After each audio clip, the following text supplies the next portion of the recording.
મિત્રો આજે હું તમને બટાકાના ભજીયા બનાવીને બતાવી રહી છું, પણ એક અલગ રીતે.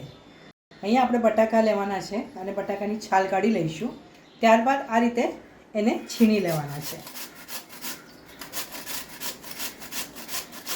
થોડું મોટું છીણ પડે ને એ રીતની તમારે એને છીણી લેવાના છે. છીણતી વખતે જરા હાથ સંભાળીને છીણજો, એટલે તમને વાગી પણ શકે છે. આરામથી કરવાનું આ પ્રોસેસ. જો આપણે હવે બટાકા છીણીને તૈયાર છે. આ રીતે તમારે બટાકાનું છીણ કરવાનું છે. હવે આ છીણમાંથી તમારે પાણી કાઢી લેવાનું છે.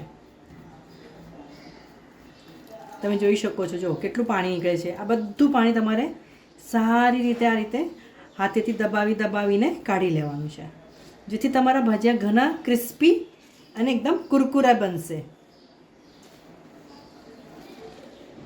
જેટલું બને ને એટલું પાણી તમારે કાઢી લેવાનું છે અને એક બાઉલમાં આ રીતે મૂકીશું આપણે.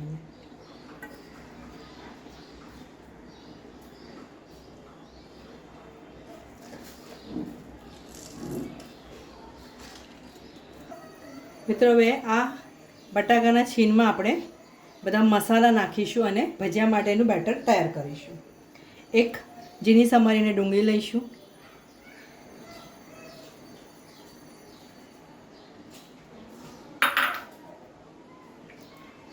ત્રણથી ચાર લીલા મરચાં નાખવાના છે.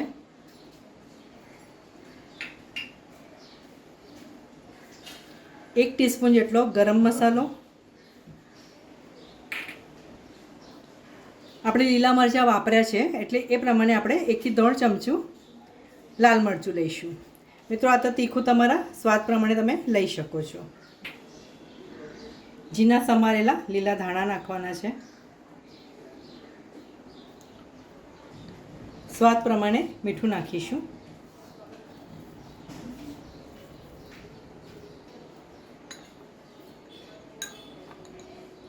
¼ કપ જેટલો ચોખાનો લોટ નાખવાનો છે અને ચણાનો લોટ આપણે હમણાં અડધો કપ નાખીશું.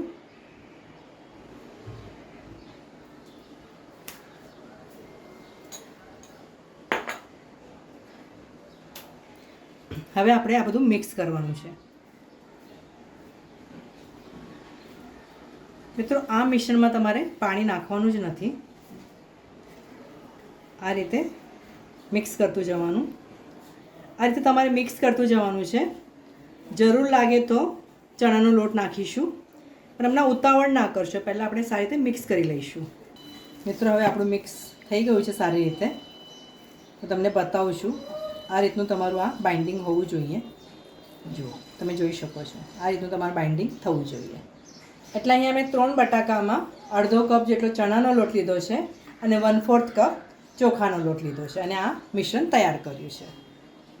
તેલ સરસ ગરમ થઈ ગયું છે. હવે આપણે ગેસ સ્લો કરીને આ રીતે ભજીયા કાઢીશું. સ્લો એટલા માટે કરવાનો કે જેથી તમે દાજી ના જાઓ. એકવાર નાખી દીધા બાદ તમારે ગેસની ફ્લેમ મીડિયમ કરવાની છે.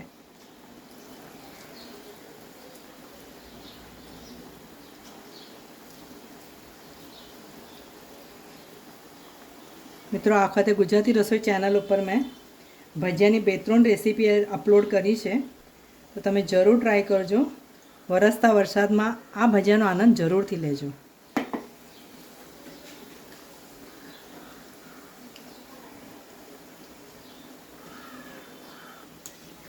મિત્રો, આ ભજીયાને તમારે સરસ ગોલ્ડન બ્રાઉન થવા દેવાના છે, જેથી ખાવામાં ક્રિસ્પી બનશે. મિત્રો, આ રીતે તમારે ભજીયા થાય ને એટલે તમારે કાઢી લેવાના છે. જો કેવો કડક કડક કડક અવાજ આવી રહ્યો છે. તમારા ભજીયા સરસ ક્રિસ્પી બન્યા છે. મિત્રો, બટાકાના ભજીયા પણ કંઈક અલગ જ રીતે બનાવીને તૈયાર છે. આ વિડીયો જોયા બદલ તમારો ઘણો ઘણો આભાર. આવતા વિડીયોમાં આવી સરસ મજાની રેસીપી સાથે આપણે ફરીથી મળીશું. ત્યાં સુધી સરસ ખાઓ, સ્વસ્થ રહો અને ગુજરાતી રસોઈ જોતા રહેશો.